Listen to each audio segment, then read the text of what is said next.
So hello everyone and welcome back to another video. दोस्तों आज की जो वीडियो है हमारा चैप्टर फर्स्ट है, पार्ट वन है। बिगिनर से लेकर एडवांस तक का जो हमने सीरीज स्टार्ट करी है उसका ये पार्ट वन है, तो प्लीज वीडियो को बिल्कुल स्किप नहीं करना है। और मैं आप सभी को एक चीज बता दूं, हमने बिगिनर से लेकर एडवांस तक का पूरा आपको सीरीज स्टार्ट किया है। पूरा फ्री में सिखाने का निर्णय जो लिया था उसको हमने शुरू कर दिया है और आप लोगों की रिस्पॉन्सिबिलिटी है कि आप इस सीरीज को रुकने ना दो। मैंने आपको पहले ही बोला था, अगर मुझे अच्छा रिस्पॉन्स मिलेगा आपको हर वीडियो में अच्छे कॉमेंट्स करने हैं, लाइक्स करने हैं अच्छे खासे, ताकि मुझे पता चल सके कि हाँ आप लोगों को सीखने को मिल रहा है। एंड दोस्तों सबसे पहली बात, आज की इस वीडियो में लोग सीखने वाले हैं स्टॉक मार्केट से रिलेटेड कुछ चीजें। आप सभी को पता है हमारे इंडिया कंट्री में ना स्टॉक मार्केट को गैम्बलिंग समझा जाता है। जब आप लोग बचपन में या फिर आप किसी से भी बात करोगे स्टॉक मार्केट को लेकर कि भाई मैंने वहां पैसा लगाया है, या फिर आप किसी से बोलोगे भाई आप स्टॉक मार्केट में काम करते क्यों नहीं हो, तो वो आपसे सीधा एक जवाब बोलेगा भाई स्टॉक मार्केट एक जुआ है, ये एक सट्टा है, गैम्बलिंग है, इसमें मैं अपना पैसा नहीं फंसाता। आपको एक चीज बताऊं, हमारे इंडिया को छोड़ के बाहर की कंट्री जैसे कि आप यूएस को एग्जांपल ले सकते हो, उन कंट्रीज में मोर देन 50% पीपल्स, 50% से ज्यादा लोग स्टॉक मार्केट में काम करते हैं। स्टॉक वाली हो, ट्रेडिंग हो और इन्वेस्टमेंट हो, कुछ भी हो, लेकिन वो स्टॉक मार्केट से जुड़े हुए हैं। जिस एज में हमारे कंट्री के बच्चे ना, जैसे 17-18 साल की एज में इंडिया के जो बच्चे होते हैं वो अपने पेरेंट्स से पैसे मांगते हैं गाड़ी में पेट्रोल डलाने के लिए, और सेम उसी एज में ना अगर आप आउट ऑफ कंट्री जैसे यूएस के बच्चों को देखोगे ना, वो सेम एज में अपने घर वालों को बुगाटी, लैम्बोर्गिनी, फरारी जैसी गाड़ियां गिफ्ट करते हैं। क्यों? क्योंकि उन लोगों को पता है कि हमको पैसा कैसे कमाना है। हम लोगों के एजुकेशन सिस्टम में नहीं बताया जाता कि पैसा कैसे कमाना है, तो ये आपकी रिस्पॉन्सिबिलिटी है कि आपको पैसा कमाना सीखना पड़ेगा। आप सभी को एक चीज बताऊं, आपको पता है ना हमारे कंट्री में स्टॉक मार्केट को इतना सीरियस नहीं लिया जाता है, लोग इसको गैम्बलिंग समझते हैं। आप लोग राकेश झुनझुनवाला सर को जरूर जानते होंगे, सब लोग जानते हैं राकेश झुनझुनवाला सर को। आप सभी को पता उन्होंने सिर्फ और सिर्फ 5000 से अपना कैरियर स्टार्ट किया था स्टॉक मार्केट के अंदर। ठीक है, स्टॉक मार्केट के अंदर जब वो आए थे वो सिर्फ और सिर्फ कितने रुपए लेके आए थे? 5000 रुपीज। उस 5000 से उन्होंने कुछ सालों में हजारों करोड़ रुपए कमा लिए। जैसे कि आप सभी को पता होगा 5000 से उन्होंने स्टार्ट किया था। अब भले उन्होंने ट्रेडिंग करी, उन्होंने कैसे क्या चीज किया वो सब चीज मैं आपको समझाऊंगा, लेकिन क्या था सबसे मेन इंपॉर्टेंट चीज कि स्टॉक मार्केट के अंदर आना।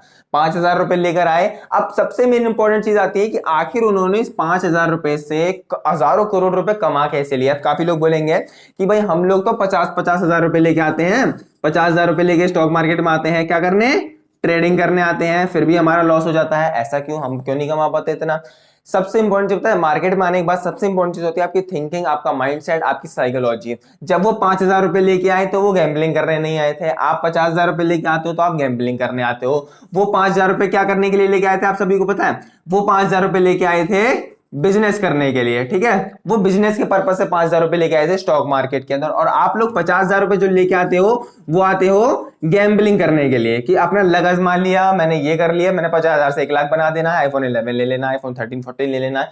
तो भाई ये गैम्बलिंग करने के लिए थोड़ी बना हुआ है। स्टॉक मार्केट आपको बिजनेस की तरह लेना पड़ेगा। ट्रेड सपोज एक बिजनेस है, बिजनेस में क्या होता है? खरीदना और बेचना। आप फॉर एग्जांपल एक छोटा सा एग्जांपल लेते हैं। सपोज आपकी एक फ्रूट शॉप है, ठीक है, आपकी एक फ्रूट शॉप है। अब आपको क्या करना है? वहां पर फ्रूट बेचने के लिए फ्रूट लेने जाना पड़ेगा। तो आप अपने किसी भी नजदीकी फल मंडी में जाते हो। फल मंडी में जाने के बाद आपने क्या किया? आपने 100 रुपए के एप्पल खरीद लिए। ठीक है, 100 रुपए के एप्पल खरीद लिए फल मंडी से। फिर उसको अपने जो एरिया का मार्केट है वहां पर लेके आते हो और उसी को सेल करते हो 120 रुपए का। तो यहां पे कितने का प्रॉफिट हो गया आपको? 20 रुपए का प्रॉफिट हो गया। कैसे?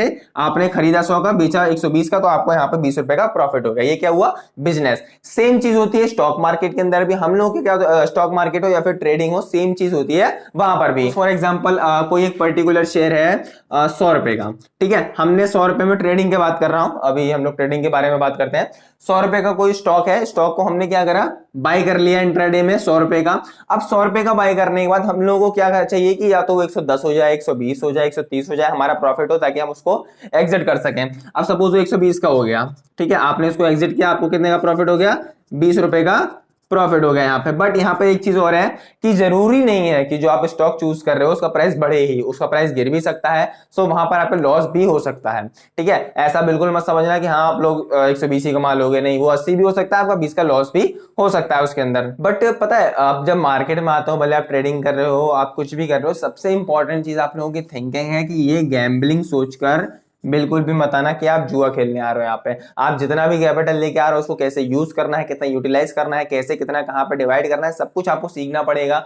आपको सिर्फ बिजनेस के माइंड से आना है। आपको ये सोच के आना है कि मैं मार्केट के अंदर बिजनेस करने के लिए आ रहा हूँ, खरीदना बेचना सिर्फ यही बिजनेस है, कम में खरीदना ज्यादा में बेचना यही चीज है। आप पता है सबसे एक जो आप कह सकते हो ना, सबसे जो एकदम एक इंपॉर्टेंट चीज है कि जो आप स्टॉक मार्केट में आते हो तो वहां पे क्या होता है, आप किसी के भी नौकर नहीं होते हैं। सबसे इंपॉर्टेंट चीज मुझे लगती है, आप किसी के नौकर नहीं होते हो, आप खुद के मालिक होते हो। जैसे कि आप सपोज आपने किसी एक कंपनी में इन्वेस्ट किया, एक पर्टिकुलर कंपनी है, कोई भी एक्स वाई जेड कंपनी, हम एग्जांपल लेते हैं, एक्स वाई जेड कंपनी है, ठीक है, आपने उसमें इन्वेस्टमेंट करा, देन क्या हुआ, आप उस कंपनी के पार्टनर बन जाते हैं। क्या हो जाते हैं, पार्टनर बन जाते हैं, आप उसके साझेदार बन जाते हैं। तो इससे क्या होगा, आपका एक जो नौकर वाली थिंकिंग होती है ना वो मिट जाएगी, आप उस कंपनी के एक तरह से मालिक हो गए। शेयर होल्डर जो होते हैं, जो शेयर हम लोग बोलते हैं, वो जब हम किसी कंपनी का शेयर बाय करते हैं तो हम उस कंपनी के क्या बन जाते हैं, पार्टनर बन जाते हैं। तो इसमें नौकरी वाली थिंकिंग चली जाती है कि हम किसी के नौकर नहीं है। सबसे इंपॉर्टेंट चीज मुझे ये लगती है शेयर मार्केट के अंदर, जो लोग नौकर नहीं बनना चाहते वो शेयर मार्केट के अंदर आ सकते हैं। एंड सबसे इंपॉर्टेंट चीज, थिंकिंग अच्छी होनी चाहिए, गैम्बलिंग वाली नहीं, बिजनेस वाली थिंकिंग होनी चाहिए। एंड आई होप आज की वीडियोस को सीखने को मिला होगा। इस सीरीज को हम कंटिन्यू करेंगे, कल से हमारा जो एक एडवांस लेवल कोर्स स्टार्ट होगा, तो प्लीज वीडियो को बिल्कुल मिस नहीं करनी है। चैनल को सब्सक्राइब करके बेल आइकन को प्रेस कर लीजिएगा।